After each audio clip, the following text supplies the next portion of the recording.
Hello, I'm Miroslav, and I'm currently a machine learning fellow at the World Intellectual Property Organizations, which is a UN agency for intellectual property here in Geneva. We shortly call it just WIPO. Just to briefly outline my journey, I actually moved out of academia just after graduating from applied mathematics. I firstly joined IBM, working both in R&D in something called spiking neural networks, and then in IBM Consulting, building conversational AI for our clients, such as chatbots and so.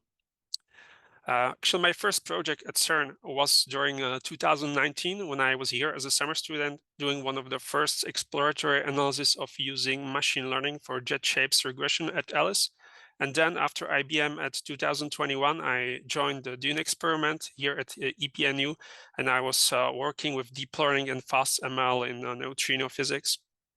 Last year, when my contract expired, I moved to WIPO, and here I'm mostly focused on neural machine translation. So, obviously, the main point of interest of WIPO is the intellectual property, but we also have an AI team, and we are mostly working on 3 use cases with machine learning, and these are machine translation, speech recognition, and large language models. I'm just going to briefly outline what we do here.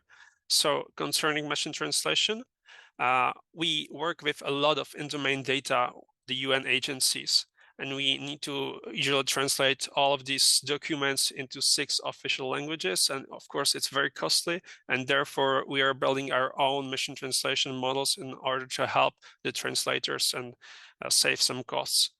The typical question is, why don't we use obviously Google Translate, DeepL, and these general language models? However, we work with very specific documents with very specific language, and therefore these models trained on general language are not working as good as our own models trained from scratch. We're using our Marian NMT toolkit, which is actually a very well-known machine translation toolkit originally developed here at WIPO like 6 years ago. And another reason why we do this from scratch is that we can keep all the potentially confidential data on our machines, and we don't send anything to cloud. The second use case is speech recognition, or near real-time speech recognition for the meeting transcription. Of course, we have many meetings, and you want to transcribe everything that goes on in these meetings, and therefore we work with models based on Whisper from OpenAI. We fine-tune these models for the UN in-domain terminology, so we're able to have all those UN transcription and the UN terms in our transcripts. And again, bonus of this is that we keep all the potentially confidential data on our machines, and we don't send anything to cloud. Then a newest addition to our portfolio of machine learning use cases are large language models. We recently built an internal WIPO LLM called WIPO Wings, which is based on the Mistral AI model. A typical disadvantage of models like ChatGPT is that when you give a prompt to them, they will definitely use the prompt for the training of their models.